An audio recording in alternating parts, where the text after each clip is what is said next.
اس سے روح کانپ جاتی ہے اس واقعے کا. اگر ہم ذرا بھی تذکرہ کریں جس حسین ابن علی کو رسول خدا بوسہ دے رہے ہیں. میں اسی طرف آنا چاہ رہا تھا کہ آپ صلی اللہ علیہ وسلم جن شہزادوں کو اپنے شانوں پر بٹھاتے تھے, سجدے میں جب وہ شہزادے آ کے بیٹھ جاتے تھے تو سجدے اتنے طویل ہو جاتے تھے کہ اصحاب کو گمان ہونے لگتا تھا کہ کچھ ہو نہ گیا ہو, بیماری کی کوئی کیفیت نہ ہو گئی آقا صلی اللہ علیہ وسلم پہ. اتنا لمبا اتنا طویل سجدہ ان کو, جن کو قیام میں اپنی گود میں رکھتے تھے اور پھر رکوع میں جاتے ہوئے گود سے اتارتے تھے, ان شہزادوں کے ساتھ ایسا ہو. تو سید مقدس کاظمی صاحب یہاں پر موجود ہیں, میں انہیں زحمت دینا چاہوں گا کہ جب دل بھر آتا ہے تو اس کا حل نوحہ خوانی ہے, اور آپ کی موجودگی میں چاہوں گا کہ کچھ اشعار آپ سے سنیں.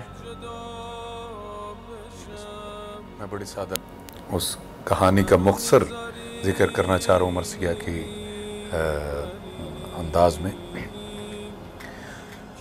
حسین کی دکھ بھری کہانی تمام دنیا سنا کرے گی. حسین کی دکھ بری کہانی تمام دنیا سنا کرے گی. جو رو پڑے گا اسے جہاں میں نبی کی بیٹی دعا کرے گی. نبی کی بیٹی دعا کرے گی. حسین کی لاش ہے بے کفن سے یہ کہہ کے زینب جدا ہوئی ہے. حسین کی لاش ہے بے کفن سے یہ کہہ کے زینب جدا ہوئی ہے. جو تیرے مقتل میں رہ گیا ہے وہ کام میری رضا کرے گی. جو تیرے مقتل میں رہ گیا ہے وہ کام میری رضا کرے گی. حسین عابد سے کہہ رہے تھے میری سکینہ کو ساتھ رکھنا. حسین عابد سے کہہ رہے تھے میری سکینہ کو ساتھ رکھنا. سفر کے ہر موڑ پہ یہ بچی تجھے دلا سے دیا کرے گی. تجھے دلا سے دیا کرے گی. عجیب ماں ہے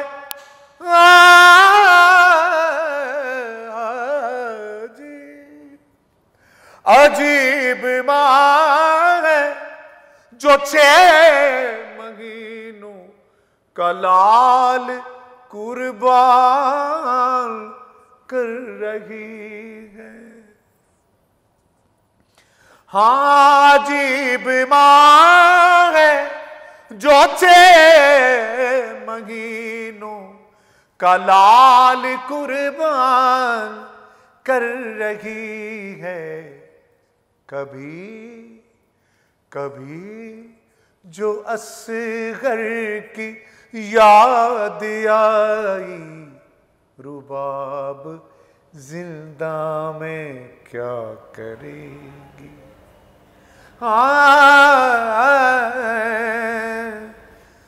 رباب زندہ میں کیا کرے گی۔ مقدس کاظمی صاحب کی آواز میں نوحہ آپ نے سنا، صبر و استقامت کا، قربانی کی سب سے بڑی مثال جو کہ دنیا میں شاید کبھی نہیں ملی ہوگی، جو ہمیں واقعہ کربلا میں ملتی ہے، اور ہم لوگوں کے لیے بہت بڑا یہ درس ہے۔ میں چاہوں گی مولانا صاحب تھوڑا سا اگر آپ اس پر روشنی ڈالیے کہ جس دن 10 محرم الحرام تھا، اس دن صبح جب اذان کا وقت تھا، جو کہ اذان دلوائی گئی علی اکبر سے، اور جو کہ شبیہ رسول تھے، مطلب گرمی بھی ہے، بھوک بھی ہے، پیاس بھی ہے، اور اس ساری صورتحال میں جنگ ہے، اس میں بھی نماز کا قیام ضروری تھا کہ وہاں پر جو اصحاب موجود تھے انہوں نے ایک شیلڈ فراہم کی کہ ہمارے جو امام عالی مقام ہے وہ اپنی نماز ادا کریں۔ اس میں ہمارے لیے کتنا بڑا سبق ہے کہ نماز کی ادائیگی کسی بھی طرح کے حالات ہوں ہمارے لیے بہت ضروری ہے۔ امام حسین علیہ السلام کا قیام، نماز اور احکام دینی دیگر کی بقا اور قیامت تک احکام شرعی کی بقا کے لیے ہی تھا، اور یقیناً عاشور وہ سب سے بڑا قتل گاہ کا دن، کائنات کے اندر اس سے بڑا مظلومانہ کوئی اور دن نہیں ہے کہ جس کے اندر ظلم و جفا کی انتہا کر دی گئی۔ لیکن اس دن بھی آغاز روز عاشور امام حسین علیہ السلام اذان حضرت علی اکبر سے فرما رہے ہیں۔ کیوں؟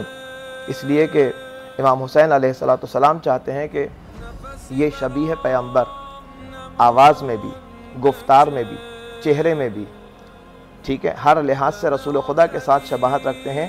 یہ عاشور کے دن کی اذان میرے بیٹے علی اکبر کی آواز سے خود میں سنوں، میرے اصحاب سنیں، میرے گھر کی مستورات سنیں اور رسول اللہ کو یاد فرمائیں، اور قیامت تک کے لیے اس اذان کے ذریعے سے نماز کا پیغام لوگوں تک پہنچے۔ یہی نہیں، فقط فجر نہیں بلکہ ظہر کے وقت جب امام حسین علیہ السلام سے وقت ظہر آیا اور جناب سعید نے آ کر کے اصحاب امام حسین علیہ السلام سے آ کر کے یاد دلایا کہ بتایا کہ مولا یہ ظہر کا وقت ہو گیا، امام حسین علیہ السلام نے اسے فرمایا اے سعید خدا تمہیں مصلین میں سے، نماز گزاروں میں سے قرار دے، اور امام حسین علیہ السلام کے لیے خود سعید نے اپنے سینے کو سپر کے طور پر قرار دیا، اور امام حسین علیہ السلام نے ظہر کی نماز جب ادا کرنا چاہی، اس وقت سعید دیکھ رہے ہیں کہ سامنے سے تیر آ رہا ہے، لیکن دعا کر رہے ہیں خدا کی بارگاہ میں کہ اے کاش میرے مولا کی نماز ختم ہونے تک بس میں کھڑا رہ جاؤں۔ اپنے ہاتھوں کو جناب سعید نے پیٹھ کی طرف دونوں ہاتھوں کو باندھا اور اپنے آپ کو مضبوطی کے ساتھ کھڑے رکھنا چاہا۔ ایک تیر جناب سعید کے سینے پر آ کر لگا، دوسرا تیر سینے پر آ کر لگا، یہاں تک کہ 7 تیر جناب سعید کے سینے پر آ کر لگے، اور 8واں تیر جب گلے پر لگا امام حسین علیہ السلام کی نماز اسی لمحے ختم ہوئی، اور جناب سعید جب زمین کی طرف آ رہے تھے اتنے سارے تیروں کو کھانا فقط اس لیے کہ نماز امام حسین علیہ السلام باقی ہو جائے۔ کربلا کے میدان میں امام کا اس تیروں کی بوچھار میں بھی نماز کو قائم کر کے دکھانا کس لیے ہے؟ اس لیے ہے کہ میں چاہتا ہوں کہ روز قیامت تک میرے نام کے ساتھ لوگ اس نماز کو یاد رکھیں، اور اگر کوئی امام حسین علیہ السلام کو یاد کرتا ہے لیکن نمازوں سے بھاگتا ہے، نمازوں کو ترک کرتا ہے، تو در حقیقت وہ سیرت امام حسین علیہ السلام پر عمل نہیں کر رہا۔ اس اسنا میں کہ سعید آ رہے تھے، امام حسین علیہ السلام نے ایک ہاتھ سعید کی گردن کی طرف اور ایک ہاتھ جناب سعید کی کمر کی طرف ٹیک دیتے ہوئے انہیں نیچے لے کر آئے اور اپنے زانوں پر ان کے سر کو رکھا، اور جناب سعید نے جب امام حسین علیہ السلام کے زانوں پر اپنے سر کو دیکھا، ارشاد فرمایا مولا میری شہادت، میری قربانی خدا کی بارگاہ میں قبول ہے۔ فرمایا اے سعید تمہاری بہترین قربانی خدا قبول فرما رہا ہے۔ بے شک علامہ صاحب، اللہ پاک نے تمام 72 شہداء کی جو ہے وہ قربانی یقیناً اس پہ ہمارا ایمان ہے کہ قبول فرمائی، اور آپ ظہر کی نماز تک تو آئے۔ عصر کا جو سجدہ ہے دنیا میں ناظرین نہ کبھی دیکھا گیا اور نہ ہی کبھی دیکھا جائے گا، کہ زندگی بخش دی بندگی کو، آبرو دین حق کی بچا لی، وہ محمد کا پیارا نواسا جس نے سجدے میں گردن کٹا لی۔ یہاں میں اپنے تمام معزز مہمانوں کا شکریہ ادا کرنا چاہوں گا کہ آج کے دن انہوں نے یہاں آ کر ہماری اصلاح فرمائی اور ہمارے علم میں اضافہ بھی کیا. بہت بہت شکریہ تمام حاضرین کا. اچھا میں چاہوں گی کہ وقفے پر جانے سے پہلے ہم ایک نوحہ آپ سے سن لیں اور اس کے ساتھ ہی پھر ہم وقفے پہ چلے جائیں گے. جی. عصر عاشور یہ صدائی دیکھو اماں یہ میری تنہائی دیکھو اماں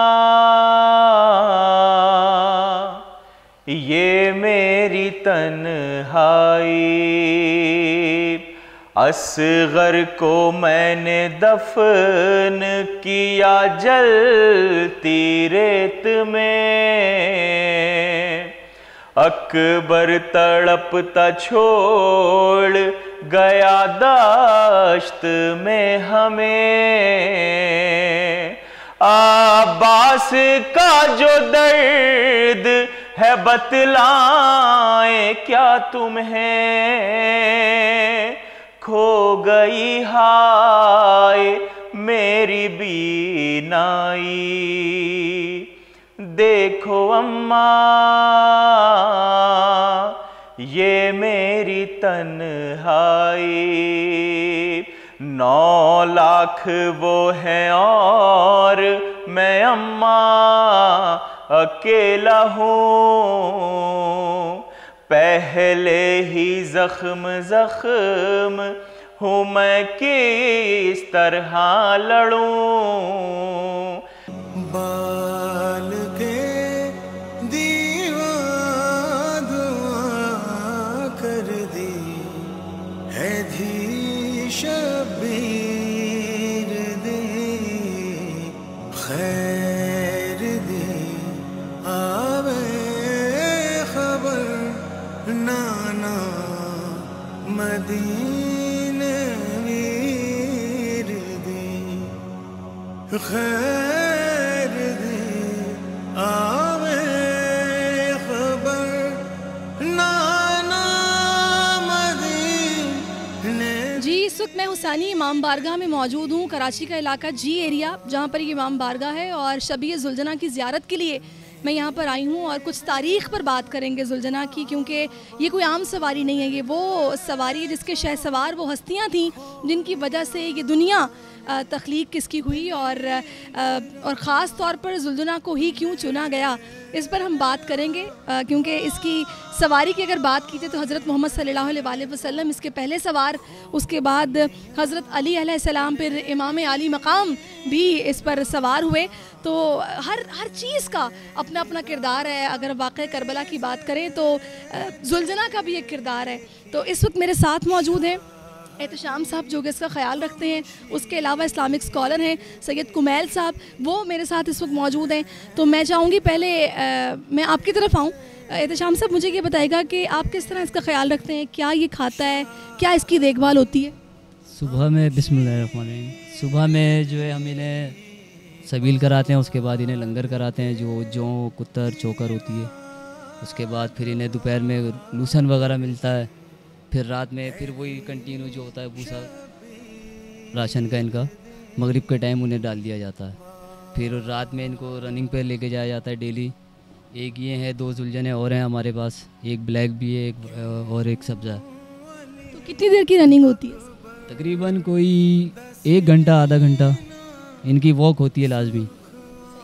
اچھا اس کی مجھے ظاہر ہے آپ اس کے ساتھ وقت گزارتے ہیں اور ہم چونکہ اس کی تاریخ پر بھی بات کر رہے ہیں, اس حوالے سے بات ہو رہی ہے, کیا مطلب خاص خیال اس کا اس حوالے سے آپ لوگوں کو رکھنا پڑتا ہے جو بالکل ہٹ کے؟ یہ مولا حسین کے نام سے منسوب ہوئی ہے. ان کے ساتھ سمجھ لیں جتنا ہم اچھا وہ رکھتے ہیں یہ ہم سے بھی خوش رہتے ہیں. آخرت میں اس کا ہمیں ملے گا اجر کیونکہ یہ نسبت ہی ان کی ہے مولا حسین کے نام سے. ان کا بڑا خیال رکھا جاتا ہے, ہر چیز کا نہلانے کا دھلانے کا. روزانہ نہلایا جاتا ہے؟ صفائی ستھرائی ان کی ڈیلی ہوتی ہے, تینوں کی تقریباً ہمارے یہاں ڈیلی ہوتی ہے. ہمارے پاس ایک مقرر ان کا ایک بندہ بھی رکھا ہوا ہے جو 24 گھنٹے ان کی دیکھ بھالی کرتا ہے. صحیح. اچھا میں یہ چاہوں گی کہ تھوڑا سا اس کی تاریخ کے حوالے سے ہم علامہ صاحب سے بھی بات کریں, لیکن ساتھ ساتھ احتشام صاحب اس کی تیاری بڑی خاص ہوتی ہے, کیونکہ جب ہم جلوس میں دیکھتے ہیں تو ماشاءاللہ ذوالجناح سجا ہوتا ہے. تو آپ اگر اس کی تیاری ہمیں دکھائے گا کر کے کس طرح آپ اس کی تیاری کرتے ہیں. ساتھ ساتھ میں تاریخ جانوں گی علامہ کمیل صاحب سے.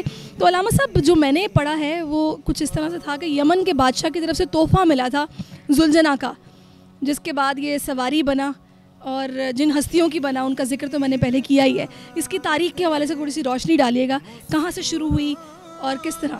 اعوذ باللہ من الشیطان الرجیم, بسم اللہ الرحمن الرحیم, الحمدللہ رب العالمین والصلاۃ والسلام علی اشرف الانبیاء والمرسلین وخاتم النبیین ورحمۃ للعالمین مولانا سیدنا ابوالقاسم محمد اللہم صلی علی محمد وعلی محمد. بالکل ایسا ہی ہے. اور یہ جو یمن کا بادشاہ تھا انہوں نے جو ہے گفٹ کیا تھا رسالت مآب صلی اللہ علیہ وسلم کو, اور ایون اس کا نام جو ہے مرتجز کے نام سے منسوب ہے, کیونکہ یہ ذوالجناح امام حسین کی سواری تھا.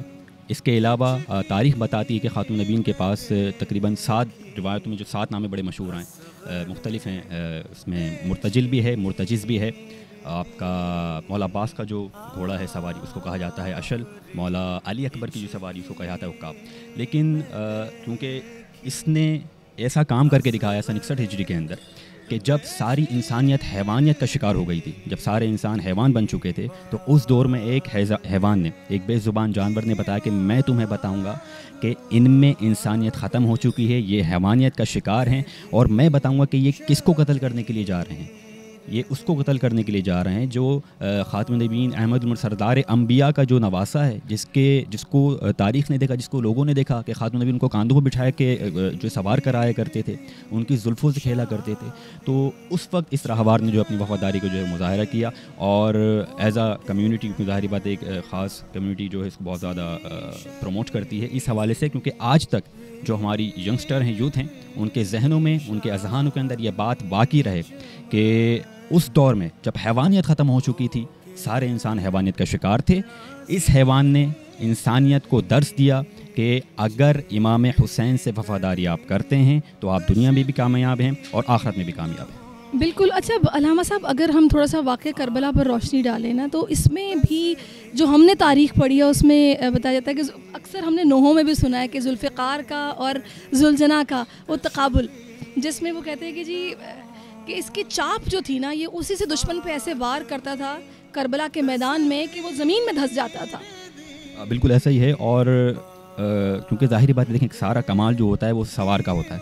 جس کی سواری امام حسین جیسی ہستی ہوں, امام حسین بن علی, کہ جو علی ابن ابی طالب کا فرزند ہے, تو ظاہری بات ہے کہ اس نے میدان کربلا کے اندر حالانکہ بے زبان ہے, لیکن کیونکہ ایسی ہستیوں کے بیچ میں رہا ہے, پلا ہے, پھر خود خاتم النبیین نے اس کو جو تحفتاً امام حسین کو دیا ہے, تو ظاہری باتیں جانتا تھا کہ عادہ کون ہے اور ظالم کون ہے, مظلوم کون ہے. یقینی طور پر مظلوم کا ساتھ دینا تھا اس نے, اور امام حسین پر اس نے فداکاری کا وہ جو ہے جوہر دکھایا اس نے, کہ تاریخ آج تک جو ہے وہ امام حسین کے جانور کو سلام پیش کرتی ہے. اچھا دوسرا ہم یہ بھی پڑھتے ہیں کہ ذوالجناح امام عالی مقام کی نظروں کا جو اشارہ تھا وہ سمجھتا تھا, کہ پتہ ہوتا تھا کہ ادھر دیکھ رہے ہیں تو میں نے اس طرف چلنا ہے اور یہ کرنا ہے.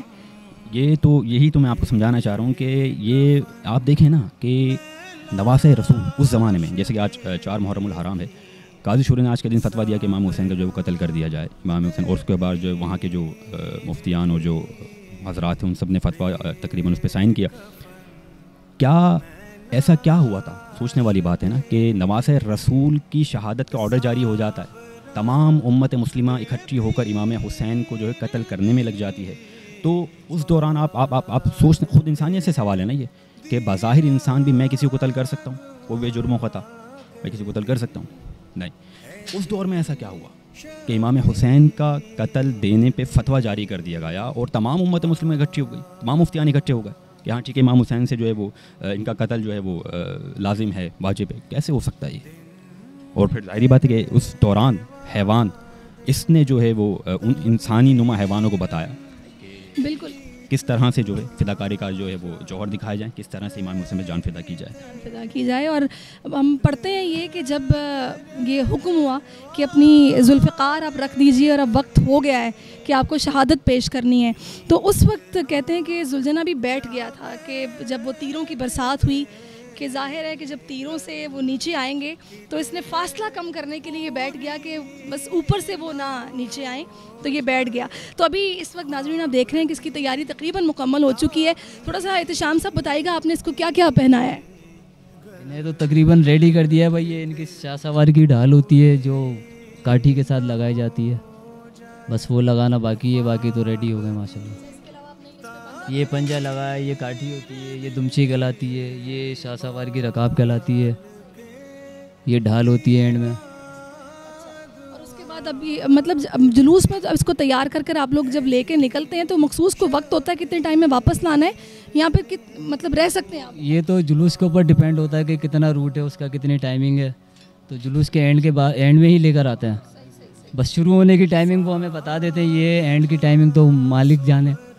اچھا اب علامہ صاحب، جو حضرات اس کو پالتے ہیں، اس کا عقیدت سے خیال رکھتے ہیں، ظاہر ہے ثواب کی نیت سے ہی رکھتے ہیں، وہ جو جذبہ ہے وہ عقیدت ہے، میں چاہوں گی اس پر تھوڑی آپ روشنی ڈالیے گا. اور بس اتنا کہنا چاہوں گا، ظاہری بات ہے کہ اگر آپ کسی نارمل جانور کو پالتے ہیں، چاہے اس میں بھیڑ بکری ہو، اپنا گائے ہوں، بیل ہوں، بھینس ہوں، یقیناً ان کی دیکھ بھال کرنے کا بھی ایک الگ جو ہے وہ ثواب ہے. اب چونکہ منسوب امام حسین سے ہے، منسوب ایک ایسی ہستی سے ہیں کہ جو جن کے گھر پہ اگر کوئی ان کا دشمن بھی آتا ہے تو اس کو بھی خالی ہاتھ جو جانے نہیں دیتے. پھر ظاہری بات ہے اب ان کے راہوار کی شبیہ بنا کر یہ اس سے عقیدت رکھ کر اس کی دیکھ بھال کرتے ہیں، تو یقینی طور پہ کیسے ممکن ہے امام حسین اس کا صلہ ان کو نہ دیں؟ یہ کیسے ممکن ہو سکتا ہے پروردگار متعال جو ہے وہ اس کا اجر ان کو نہ دیں؟ اور یقینی طور پہ اسی عقیدت سے یہ اس کا جو بہت زیادہ خیال کرتے ہیں، بہت زیادہ جو ہے وہ اس کی دیکھ بھال کرتے ہیں. میں نے یہ سنا ہے کہ جس جگہ پر اس کو رکھا جاتا ہے وہاں پر فرشتے رہتے ہیں. دیکھیں روایتوں میں ملتا ہے، تاریخ اسلام کے اندر روایت موجود ہے کہ جس گھر میں بکری موجود ہوتی ہے، بچوں والی جو بکری ہوتی ہے وہ موجود ہوتی ہے، تو اس گھر میں فرشتوں کی آمد و رفت اللہ علیہ سے جو اس بات کو کوٹ کرتے ہیں. اب ظاہری بات ہے کہ راہوار جو ہے، میں پھر وہی بات کہوں گا، دیکھیں جس چیز کا جو منصب ہے، یعنی کہ اگر یہ منصوب ہو چکا امام حسین علیہ السلام سے، یہ کیوں کر ہو سکتا ہے کہ فرشتوں کے جو پر عطا کر دے اور ان کے راہوار کی دیکھ بھال ظاہری بات یہ کر رہے ہیں. تو یہ تو ظاہری بات کہ خالق کی معاملات ہیں، پروردگار متعال کی طرف سے چاہیں تو وہ فرشتے آئیں اور جائیں، پھر بہتر ہے کہ آپ سمجھ سکتی ہیں. لیکن آتے آتے لیکن بظاہر روایت نہیں ملتی اس طرح کی، لیکن عقیدت کی جہاں تک بات ہے یقینی طور پہ وہاں آتے ہوں گے. اچھا تھوڑا سا میں چاہوں گی کہ ہمارے علم میں اضافے کے لیے جو ذوالجناح سے منسوب روایات ہیں، اگر اس میں سے کوئی ایسی جو کہ بہت خاص ہو اور آپ ہم سے وہ شیئر کرنا چاہیں. لیکن سب سے اس سے بڑی بات کیا ہوگی، آپ یہ دیکھیں نا کہ جب امام حسین کی شہادت ہو جاتی ہے، امام حسین شہید ہو جاتے ہیں، تو یہ راہوار خیموں میں جاتا ہے، شہزادی کو خبر کرتا ہے، بی بی زینب کو، بی بی سکینہ کو جو ہے وہ خبر کرتا ہے کہ میرے جو آقا ہیں امام حسین، میرے سوار ہیں، وہ دنیا میں نہیں رہے، وہ شہادت ہو چکی ہے، اور میں نے ہر ممکن کوشش کی. بلکہ اس سے پہلے کی روایت میں یہ ملتا ہے کہ جب امام حسین جا رہے تھے مقتل گاہ کی طرف، تو یہ راہوار آگے نہیں بڑھ رہا تھا، یہ راہوار آگے نہیں بڑھ رہا تھا. اس نے باقاعدہ اپنے گردن سے اشارہ کیا کہ مولا نیچے کی طرف دیکھیے، آقا نیچے دیکھیے. اب جب امام حسین نے نیچے دیکھا تو شہزادی سکینہ سلام اللہ علیہا اس کے قدموں سے لپٹی ہوئی تھی کہ میرے بابا کو لے کے نہیں جا، میرے بابا کو رن میں نہیں لے کے جا، میں جو ہے یتیم ہو جاؤں گی. تو جس کا مطلب میں تو ایک بات جانتا ہوں کہ بی بی سکینہ جس کے قدموں کو پکڑ کر یہ کہہ رہی ہوں کہ میرے بابا کو لے کر نہیں جا، اس کا مقام دنیا میں کیا ہوگا، بے شک کیا ہوگا، آپ یہ دیکھیں. بے شک علامہ صاحب آپ نے وجہ فرمایا، اور جو لوگ اس کو عقیدت سے رکھتے ہیں، اس کو پالتے ہیں، اللہ تعالیٰ ان کو اس کا اجر دے گا انشاءاللہ، اور یہ ان کی بخشش کا ذریعہ بنے گا. تو بہت شکریہ آپ کا، آپ نے اپنا قیمتی وقت ہمیں دیا. تو ناظرین یہ وہ سواری ہے جو کوئی عام سواری نہیں ہے، اس کی شاہ سوار وہ ہستیاں کہ جن کی میں جتنی بات کروں وہ کم ہیں، بلکہ وہ ذکر کرنا ہی عبادت ہے. تو آج میں نے آپ شبیہ ذوالجناح کی زیارت کے لیے یہاں پر لے کے آئی امام بارگاہ حسینی میں، اور واپس چلتے ہیں اسٹوڈیوز کی طرف. عشق حسین میں بریک کے بعد ایک بار پھر سے آپ کی خدمت میں حاضر ہیں، اور آج 10 محرم الحرام کا دن، اور ہماری پوری کوشش ہے کہ ہم واقع کربلا میں جو فلسفہ ہے اس کو سمجھنے کی کوشش کریں جتنا ہو سکے. اور اسی پر بات کرنے کے لیے اس وقت معروف شاعر ہیں افتخار عارف صاحب، وہ ہمیں جوائن کر چکے ہیں. افتخار صاحب بہت شکریہ آپ کی آمد کا، اور شاعری سے کچھ ہمیں بھی شغف ہے. تو افتخار صاحب میں چاہوں گی آغاز کروں، کسی شاعر نے کیا خوب کہا ہے کہ نہ اب کبھی حق و باطل میں رابطہ ہوگا، حسین ابن علی درمیاں سے گزرے ہیں. یہ حق و باطل کی تفریق رہتی دنیا تک جو امام عالی مقام نے بتا دی ہے، اس پر روشنی ڈالیے گا۔ یہیں سے گفتگو کا آغاز کریں گے، پھر فلسفہ شہادت پر بھی بات کریں گے۔ تاریخ انسانیت میں ہمیشہ ہوتا آیا ہے کہ حق و باطل کے درمیان مارکے بپا ہوتے رہے ہیں، اور جب بھی حق کی آواز بلند ہوئی ہے باطل نے اس کو روکنا چاہا ہے، مگر ہمیشہ باطل کو شکست نصیب ہوئی ہے۔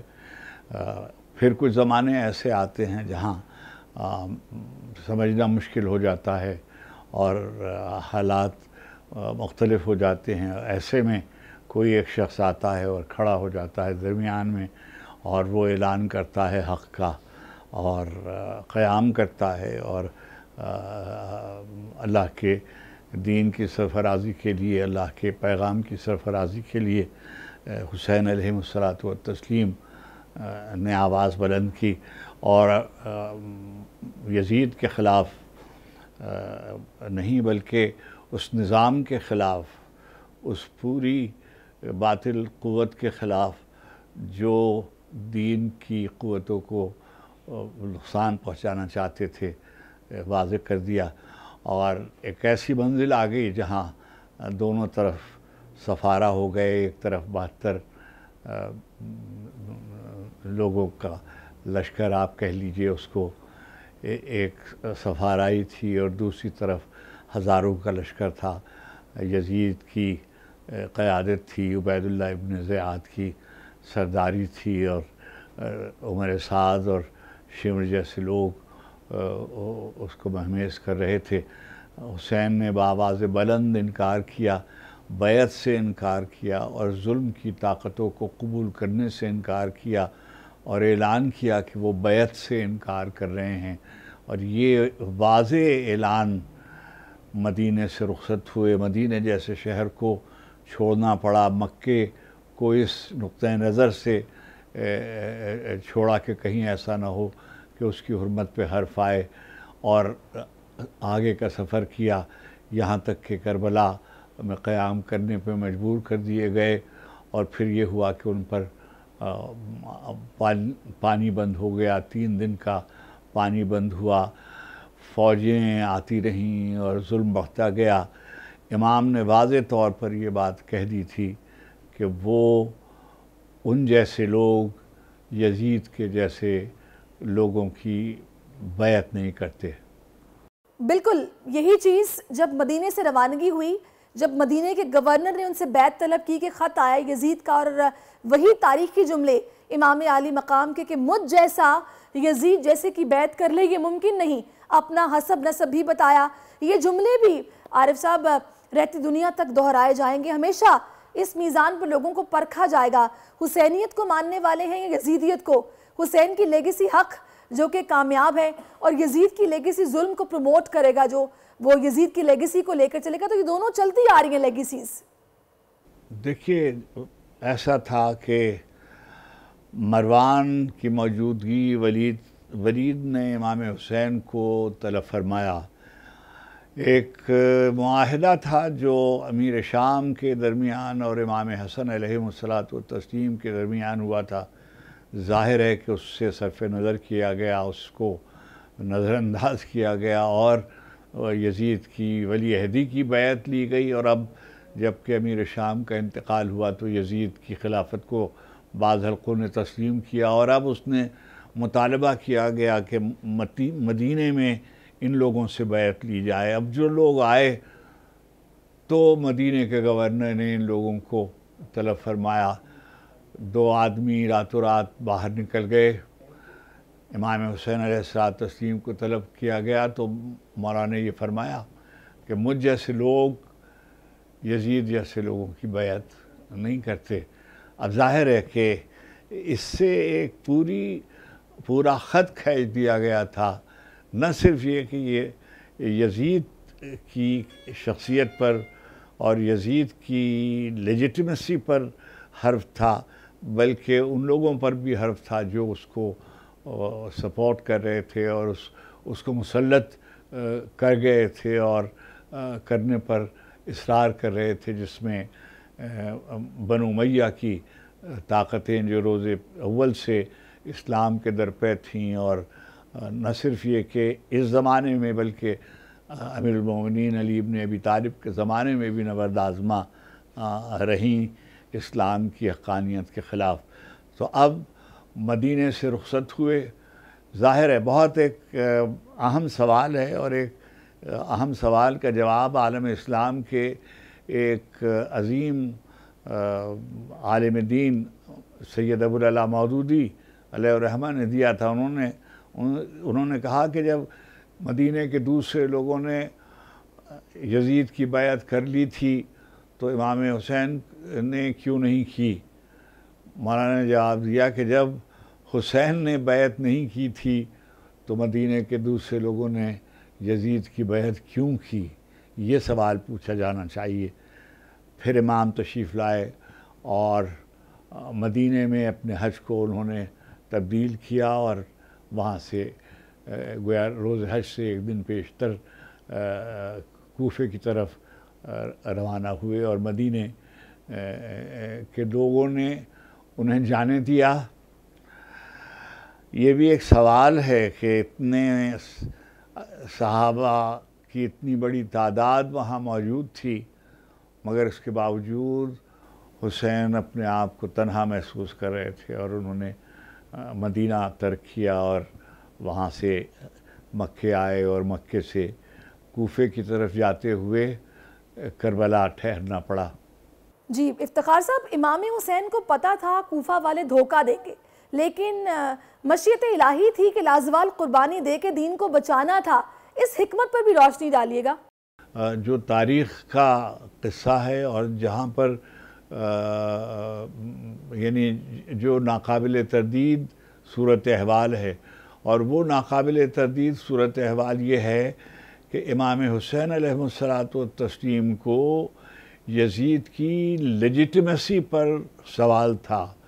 یزید کی لیجیٹمیسی سے تعلق ان کا یہ ہے کہ انہیں معاویہ کی لیجیٹمیسی پر سوال تھا.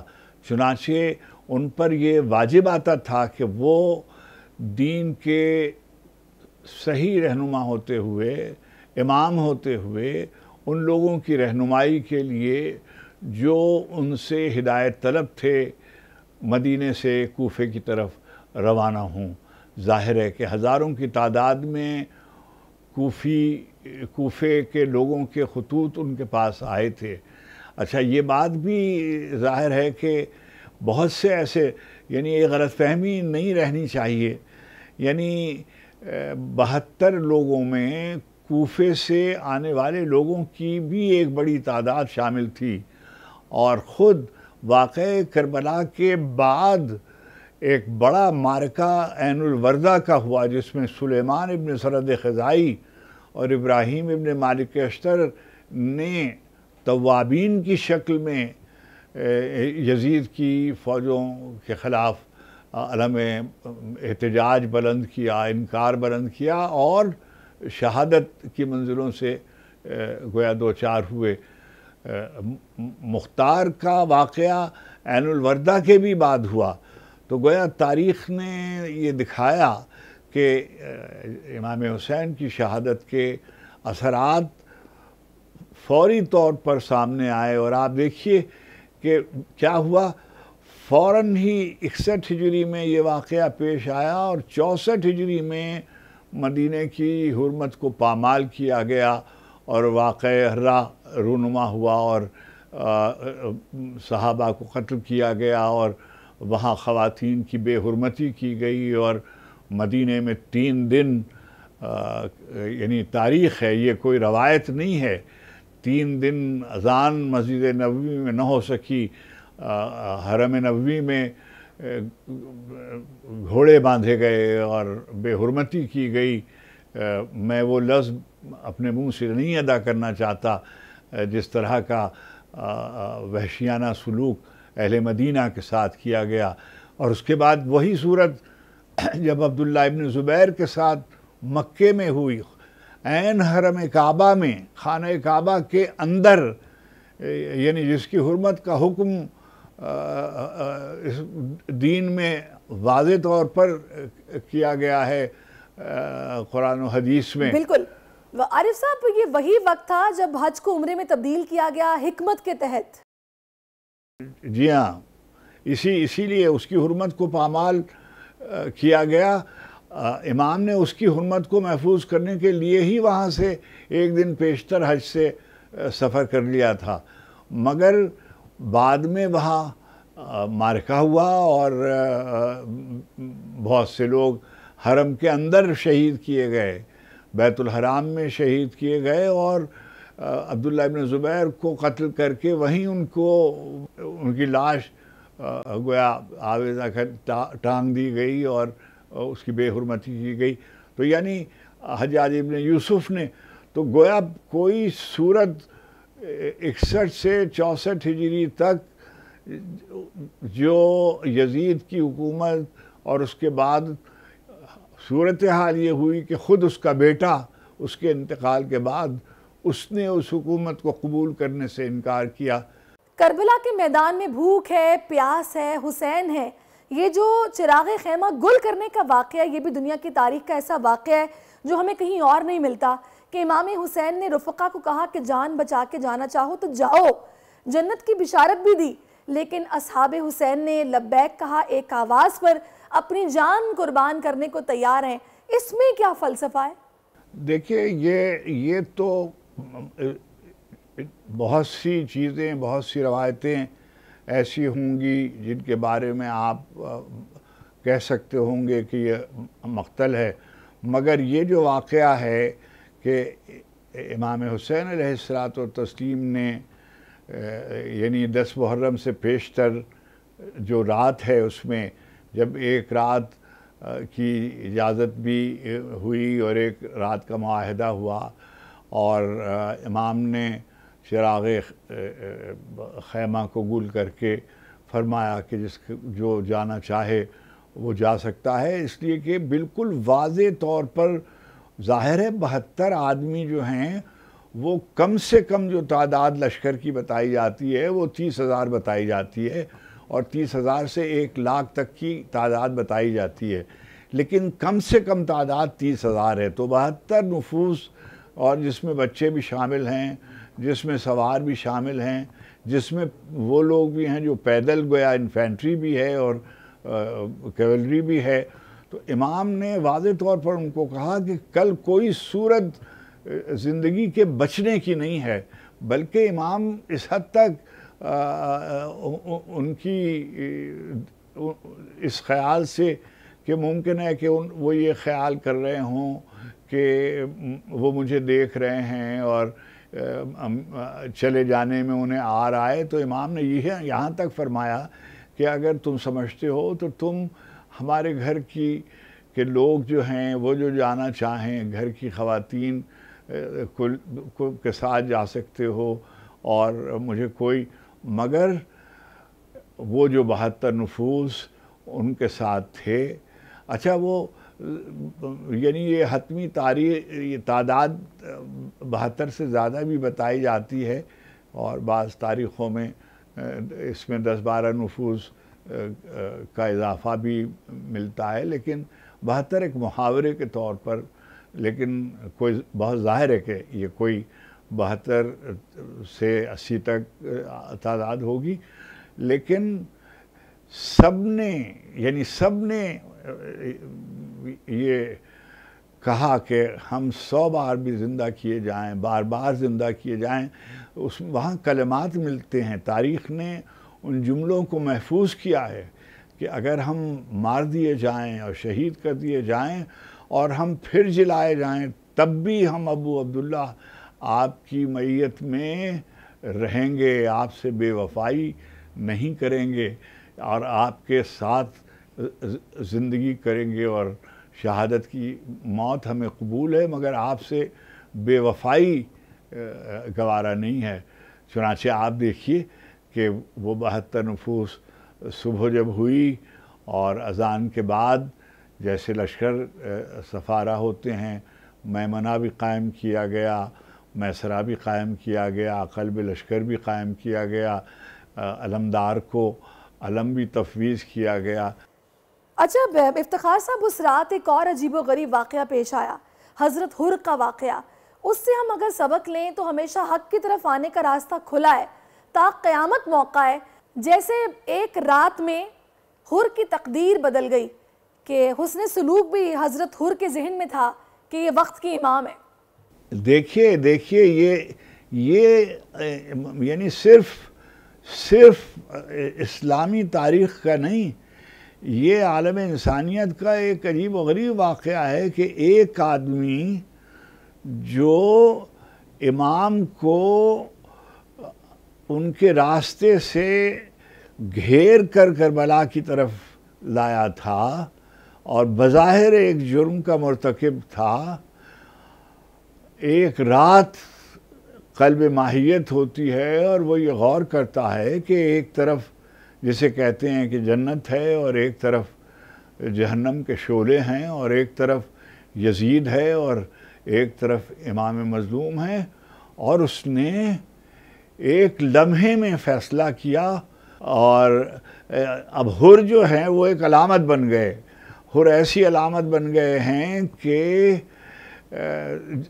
ان پہ بہت لکھا گیا، اور یعنی پورے مرثیے ان کی شان میں لکھے گئے۔ اور یعنی میں کبھی کبھی سوچتا ہوں کہ ہر محرم میں بے شمار لوگ ہیں جو حر کی طرح خیمہ حسینی میں آ جاتے ہیں، اور جو حسین کی حقانیت کو اور ان کے مقصد حیات کو اور جو ان کی جو اللہ کے دین کے لیے جو یعنی میں بار بار ایک بات یہ کہتا ہوں کہ ہم لوگ بہت ذکر کرتے ہیں کہ اقبال کا، اور اقبال نے جس طرح سے واقعہ کربلا کو دیکھا اور جس طرح سے امام حسین علیہ السلام کے واقعے کو بیان کیا، میں سمجھتا ہوں کہ ہمارے ہاں بے شمار مرثیے لکھے گئے ہیں، بڑے اچھے مرثیے، بہت قوت سے مرثیے لکھے گئے۔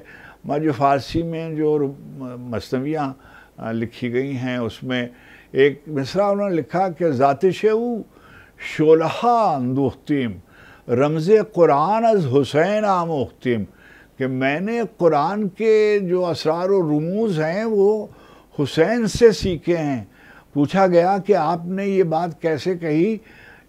اقبال نے کہا کہ دین کا جوہر یہ ہے کہ ظلم کے خلاف نبردآزمہ ہو جاتا ہے، اور عدل کے حق میں اور انصاف کے حق میں اور حق کے قیام کے لیے انسان کی عظیمت جو ہے وہی دین کا راز ہے۔ اور حسین نے انسانی تاریخ کے ایک بہت بڑے موڑ پر اعلاء کلمہ حق کہا، اور ان کے 72 جانثاروں نے وہ کر دکھایا جو بڑے بڑے لشکر نہیں دکھا سکے۔ دیکھیے 61 ہجری کا واقعہ اللہ کے رسول صلی اللہ علیہ وسلم کی آنکھ بند ہونے کے 50 برس کے بعد ہی، جسے آپ کہتے ہیں نا کاؤنٹر ریولوشن جسے آپ کہتے ہیں، وہ رونما ہوا تھا۔ مگر امام نے اپنے نانا کے دین کی سربلندی کے لیے، اسلام کی سربلندی کے لیے اور حق کی سربلندی کے لیے نبردآزمہ ہوئے 72 جانثاروں کے ساتھ۔ ہر نسل کا آدمی ان شہیدوں میں ہے، اس میں غلام جان جیسے لوگ بھی ہیں، اس میں دوست حبیب ابن مظاہر بھی ہے، ان میں زہیر قین جیسے کوفیوں کے لوگ بھی ہیں۔ مولا حسین نے جب یہ صدا دی کہ ہے کوئی جو میری نصرت کو آئے، میری مدد کو آئے، اس میں مصلحت کیا تھی؟ ذرا اس پر بھی روشنی ڈالیے گا۔ اس میں ایک بات یہ میں اس کو اور طرح سے دیکھتا ہوں، اور بعض کلمے جو ہوتے ہیں وہ صرف مقامی نہیں ہوتے، وہ ایک وقت میں کہے جاتے ہیں، لیکن وہ اس وقت ہی میں قید نہیں ہوتے۔ حل من ناصر ینصرنا کی آواز نینوا میں گونجی تھی، کربلا میں گونجی تھی۔ یہ عصر عاشور گونجنے والی آواز قیامت تک کے لیے ہے۔ یہ ایک صدائے استغاثہ ہے۔ جب بھی حق نبردآزمہ ہو باطل کے خلاف، یہ آواز آتی ہے حل من ناصر ینصرنا حل من مغیث یغیثنا، کوئی ہے جو میری مدد کے لیے آئے گا. تو جو بھی صدائے استغاثہ حسین کے جواب میں یہ جو ہم نرسیے لکھتے ہیں، جو ہم مجلسیں پڑھتے ہیں، جو ہم علم نکالتے ہیں، جو ہم جلوس نکالتے ہیں، جو ہم فرش عزا بچھاتے ہیں، جو ہم عزا خانے سجاتے ہیں، یہ سب اسی آواز پر لبیک کہتے ہیں. حل من ناصرن کی آواز پر ہم استغاثہ حسین پر لبیک کہتے ہیں تو ہم علم سجاتے ہیں، فرش عزا بچھاتے ہیں، ذوالجناح نکالتے ہیں. اور وقت چونکہ کم ہے افتخار صاحب، میں چاہوں گی تھوڑا سا اگر آپ اپنی شاعری سے بھی مولا کو، بی بی سیدہ کے لال کو پرسا دے دیں. دلیل بیعت فاسق روا رکھی گئی تھی، دلیل بیعت فاسق روا رکھی گئی تھی، مدینے میں بنائے کربلا رکھی گئی تھی. دلیل بیعت فاسق روا رکھی گئی تھی، مدینے میں بنائے کربلا رکھی گئی تھی. حسین آغوش پیغمبر میں جب لائے گئے تھے، حسین آغوش پیغمبر میں جب لائے گئے تھے، وہیں بنیاد تہذیب عزا رکھی گئی تھی. حسین آغوش پیغمبر میں جب لائے گئے تھے، وہیں بنیاد تہذیب عزا رکھی گئی تھی. حضور سرور کونین جب محضر ہوا پیش، زمین کربلا سب سے جدا رکھی گئی تھی. بہت مشکل مراحل آ پڑے تھے راستے میں، بہت مشکل مراحل آ پڑے تھے راستے میں، سوزاد راہ میں خاک شفا رکھی گئی تھی. بہت مشکل مراحل آ پڑے تھے راستے میں، سوزاد راہ میں خاک شفا رکھی گئی تھی. منا کا خواب پورا ہو رہا تھا کربلا میں، منا کا خواب پورا ہو رہا تھا کربلا میں، یہ قربانی اسی دن پر اٹھا رکھی گئی تھی. منا کا خواب پورا ہو رہا تھا کربلا میں، یہ قربانی اسی دن پر اٹھا رکھی گئی تھی. حسین آغوش پیغمبر میں جب لائے گئے تھے، وہیں بنیاد تہذیب عزا رکھی گئی تھی. حسین تم نہیں رہے، تمہارا گھر نہیں رہا. حسین تم نہیں رہے، تمہارا گھر نہیں رہا، مگر تمہارے بعد ظالموں کا ڈر نہیں رہا. حسین تم نہیں رہے، تمہارا گھر نہیں رہا، مگر تمہارے بعد ظالموں کا ڈر نہیں رہا، مگر تمہارے بعد ظالموں کا ڈر نہیں رہا. بہت خوب. یہ فضائل اتنے ہیں، مصائب اتنے ہیں کہ ان کو جتنا بیان کیا جائے میرا خیال ہے ہماری زندگی بھی کم پڑ جائے گی.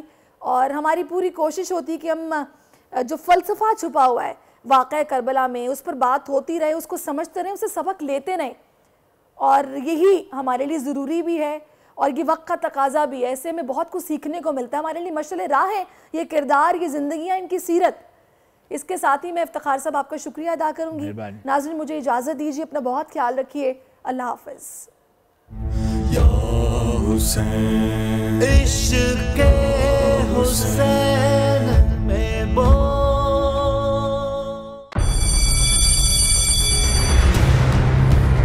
جامعات میں چلتا گورکھ دھندا، نوجوانوں کے مستقبل سے کھیلنے والی کالی بھیڑوں کے آگے حکومت اور انتظامیہ مکمل بے بس. مستقبل کے معماروں کے تحفظ کے لیے بول نے اٹھائی آواز، صحافتی فرائض کو نبھاتے ہوئے پہنچائی ہر خبر عوام تک. بڑے اسکینڈل سے جڑے تمام حقائق رکھے عوام کے سامنے، کیونکہ بول ہے پاکستان کا نمبر 1 نیوز چینل. سبسکرائب کریں اور بیل دبائیں تاکہ کوئی خبر رہ نہ جائے.